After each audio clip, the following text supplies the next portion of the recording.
Remote control gold mine train. एक बार कोल्लेर नाम का गांव में एक बड़ा सा गोल्ड माइंस का गुफा रहता था। हर रोज मजदूर लोग वहां अंदर जाके उस गुफे में सोने के लिए खोदते थे। उधर मिला हुआ एक एक सोने का टुकड़ा करोड़ों में होने के कारण बहुत सावधानी से उस सोने को ऊपर लेके आते थे। वो गोल्ड माइन का मालिक का नाम था रणदेव। रणदेव को एक सुंदर सी बेटी थी मनीषा। उसी गांव में कुमार साहू कहकर एक आवारा लड़का रहता था। वो जहां भी जाता है जब भी देखो लस्सी ही पीता रहता था। चलते हुए भी लस्सी पीता था। आखिर सोते समय में भी बाजू में लस्सी रखकर सोता था, इसलिए उसको सब लोग लस्सी ए लस्सी कहकर पुकारते थे। एक बार कुमार साहू मनीषा के पास आकर ये लो तुम्हारे लिए स्पेशल लस्सी बनाया है कहकर उसको लस्सी दिया। क्या साहू, लस्सी दे के मुझे पटा लोगे सोच रहे हो क्या? तुम जानते भी हो मैं कौन हूँ? सोने का राजा रणदेव की बेटी हूँ। हाँ हाँ मुझे मालूम है मनीषा, तुम उनकी बेटी हो कहकर, लेकिन तुमको ही मालूम है कि मैं कौन हूँ। तुम्हारे बारे में मालूम करने को क्या है? सोते समय भी जागते समय भी लस्सी पीने के सिवा आता ही क्या है? ओफो, इसलिए है क्या तुम मुझे प्यार नहीं कर रही हो?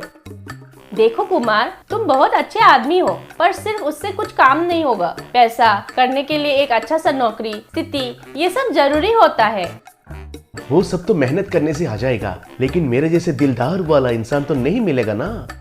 हे भगवान, तुमको और कैसे समझाना है मुझे कुछ समझ में ही नहीं आ रहा है। ठीक है, कल आके मेरे पिताजी के साथ बात कर लो कहकर चली गई। उस रात को अचानक से किसी को मालूम चले बिना एक आदमी गोल्ड माइंस में घुसकर सोने को खोद रहा था। अचानक वो आदमी बहुत खास कर मर गया था। उसको तुरंत हॉस्पिटल में भर्ती कर दिया गया। तब डॉक्टर उसकी जांच करके बोला, देखिए मैं आप लोगों को कब से बोल रहा हूँ कि ये सोने के माइंस से आ रहा धुआं फेफड़ों में जाकर पूरा खराब कर रहा है। अगर ऐसे ही होता रहा तो आप सब लोग भी मर जाएंगे। बाद में पुलिस उस गोल्ड माइन के पास आकर उनको सीज कर दिया। तब एसए आया और रणदेव को बोला, देखिए कल के हादसे के वजह से एक जान चला गया है। अगर ऐसे ही होता रहा सब लोग भी मर जाएंगे, ऐसे डॉक्टर ने कहा। इसलिए जल्दी से एक उपाय लेकर आइए, तब तक हम इसको सीज कर रहे हैं कहकर वहाँ से चला गया। तब रामदेव घर जाके सोचने लगा। उसको कुछ समझ में नहीं आ रहा था कि क्या करना है। तभी कुमार साहू लस्सी पीते हुए उधर आया। कुमार साहू उनको लस्सी देते हुए, अंकल ये लीजिए आपके लिए लस्सी लेकर आया हूँ कहकर दिया। तब रामदेव उसकी मुंह को देखकर, कौन हो तुम? जू से भागा हुआ गोरिल्ला जैसे दिख रहे हो, और हाथ में लस्सी भी देखो कितना घटिया है। ये क्या कह रहे हो अंकल? ये लस्सी पीजिए, टेंशन पूरा चला जाएगा। इसमें विटामिन्स, मिनरल्स और बहुत कुछ रहता है। अरे बाबू तुम कौन हो पहले बोलो। ये क्या अंकल, मनीषा ने आपको नहीं बताया क्या? मैं और मनीषा एक दूसरे से बहुत प्यार करते हैं। अरे चबा हुआ च्युइंगम जैसा मुंह है तेरा, चल निकल इधर से। यहाँ मेरा गोल्ड माइन बंद हो गया कहकर एक तरफ मैं टेंशन में हूँ और तुम क्या एक तरफ से मेरा लड़की का हाथ मांग रहे हो? मजाक लग रहा है क्या तुमको? मजाक नहीं अंकल, सच में मनीषा मुझे बहुत पसंद है। ठीक है, फिर आप ही बताइए कि मनीषा को मुझे देकर शादी करने के लिए मुझे क्या करना होगा? ऐसा है क्या? मेरा बंद हुआ गोल्ड माइन को फिर से खुलवाना होगा और एक आदमी को भी अंदर नहीं जाना चाहिए, लेकिन धंधा चलना चाहिए। ऐसा कर सकते हो क्या? बस इतनी सी बात। ये लीजिए, ये लस्सी पीजिए और चिल हो जाइए कहकर उधर से चला गया। अगले दिन कुमार साहू एक रिमोट कंट्रोल ट्रेन को तैयार करके उस गोल्ड माइन के अंदर भेजा।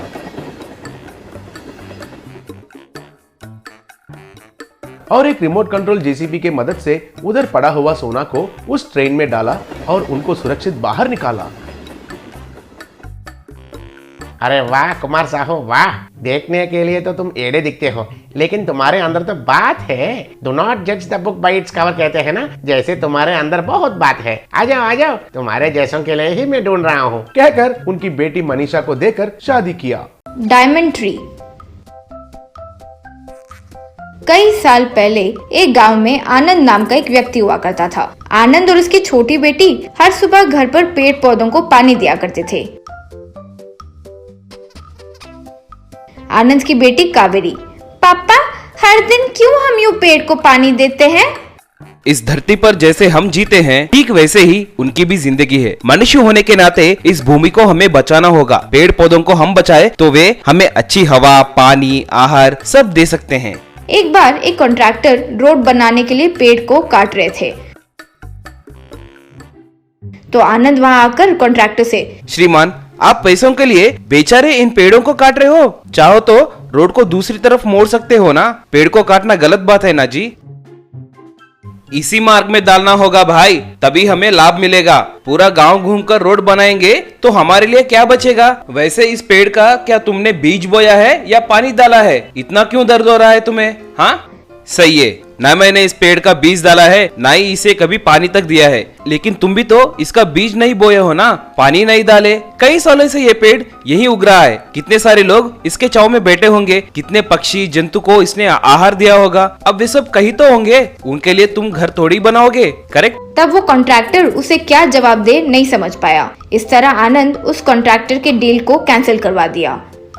एक और बार आनंद एक फैक्ट्री कंस्ट्रक्शन चलने वाली साइट पर आकर उस कॉन्ट्रैक्टर से, श्रीमान, आप यूं शांत एरिया में फैक्ट्री बनाकर अच्छे पैसे कमा लेते हैं, लेकिन आपके कारण पूरा पानी पोल्यूट हो जाता है और जो बचे कुछ रेयर बर्ड्स हैं वे भी चले जाते हैं, कहकर उस फैक्ट्री को बंद करवा दिया।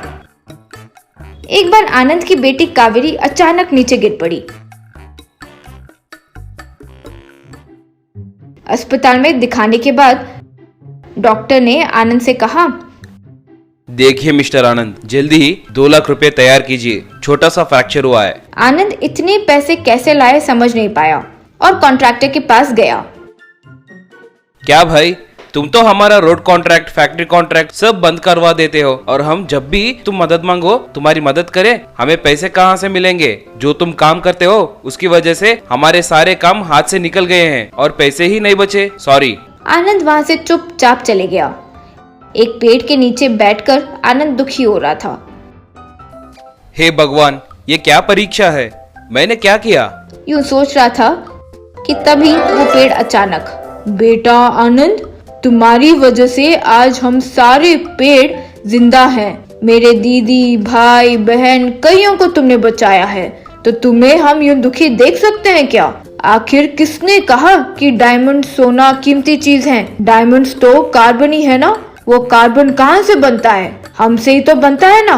तुम लोग जो सांस लेने वाला ऑक्सीजन, गैस, पेट्रोलियम सब हमसे ही तो आता है। तब हमें अच्छे से देखना चाहिए ना। ये लो, अब से तुम्हारे लिए जो जरूरी है वो डायमंड्स दे रही हूँ। ये लो। बस डायमंड्स फिर वो पेड़ पर उग आए।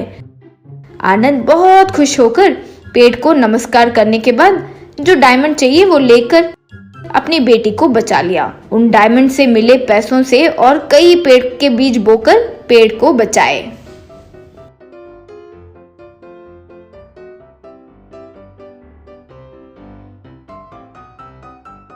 Balloons restaurant. एक गांव में युगंधर नाम का एक व्यापारी था। वो बहुत लालची था।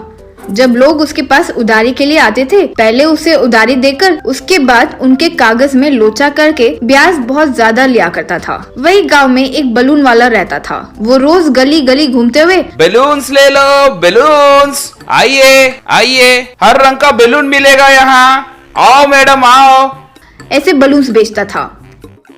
एक दिन चौपाल के पास अपने दोस्तों से विनय, अरे बहुत दिनों से बैलून्स बेच रहा हूँ यार, लेकिन मुनाफा कुछ नहीं हो रहा है, कोई आइडिया है तो दो ना। अरे अपने गांव में एक अच्छा रेस्टोरेंट नहीं है रे, हम बहुत मेहनत करेंगे तो अपने गांव में एक अच्छा रेस्टोरेंट शुरू कर सकते हैं। आइडिया तो अच्छा है, लेकिन इतने पैसे कहाँ हैं हमारे पास? उसमें कौन सी बड़ी बात है, अपने गांव में युगंधर है ना, उसी से ले लेंगे। वो नहीं नहीं, सुना है बहुत बड़ा धोखेबाज है। अभी उसके अलावा और कोई रास्ता है क्या? कोई और रास्ता ना होने पर दोनों युगंधर के पास जाकर उनके आइडिया को सुनाए। अच्छा आइडिया है आप लोगों का, बहुत अच्छा है। आपको रेस्टोरेंट शुरू करने के लिए जो पैसे चाहिए मैं दूंगा। रेस्टोरेंट के लिए भाड़ा 12,000, फिर एग्रीमेंट्स लिख लेते हैं। दोनों ने ठीक है कहकर डॉक्यूमेंट्स पर साइन करके पैसे ले लिए। कुछ दिन में विनय ने अपने दोस्त की मदद से रेस्टोरेंट शुरू किया। व्यापार बहुत जोरों से चल रहा था। आने वालों की संख्या ज्यादा होने से रेस्टोरेंट के बाहर ग्राउंड में भी टेबल लगवा दिए। कुछ दिन के बाद युगंधर आया। आहा, इसने इतने कम दिनों में इतना व्यापार कर दिया है। इसका मतलब खूब कमा रहा है। मतलब मेरा उधार जल्दी चुका देगा, मुनाफा नहीं होगा। कुछ ना कुछ करना चाहिए। सोचकर युगेंद्र विनय के पास जाकर, क्या भाई, व्यापार बहुत अच्छा चल रहा है। उससे कम समय में ही ज्यादा मुनाफा हो गया लगता है। ठीक है, मेरा ब्याज दे दो मुझे। विनय ने पैसे दिए। ये क्या है भाई, इतना कम दे रहे हो? जैसा हमने सोचा था उतना ही तो है। हमने रेस्टोरेंट तक का ही सोचा था, रेस्टोरेंट के बाहर ग्राउंड का नहीं। ये क्या है जी, बाहर जो भी है रेस्टोरेंट के संबंध में ही है ना? हाँ, लेकिन हमारे लिखे हुए डॉक्यूमेंट्स में तो नहीं है ना, इसलिए बाहर की जगह भी इस्तेमाल की है, इसलिए 2 गुना ज्यादा ब्याज देना होगा। ये तो अन्याय है जी। क्या अन्याय? वैसे वो सब मुझे नहीं पता। बाहर की जगह पर मुझे तुम्हारे टेबल्स नहीं चाहिए, बस उतना ही ना। वो ग्राउंड में मेरे टेबल्स नहीं रहना चाहिए। हवा में रहे तो तुम्हें कुछ शिकायत होगी? तुम हवा में रख लो या पाताल में रखो, मुझे उससे क्या है भाई। वो जगह पे तुम्हारे टेबल्स नहीं रहना चाहिए, बस। ठीक है, कहते हुए वहां से चला गया। उस रात उसने वहां सारे टेबल्स को बलून से बांध दिया।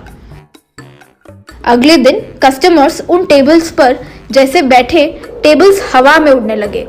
कस्टमर्स तब, वाह, बढ़िया है, बढ़िया है। आसमान में अच्छे से खाना, वाह, बढ़िया है। इस तरह आइडिया अच्छा है सोचकर खुश होने लगे। ऐसे ही कस्टमर्स आसमान में खाना खाने आने लगे। जो कस्टमर्स नीचे से देखते थे उन्हें आइडिया अच्छा लगता था और वे भी आने लगते थे।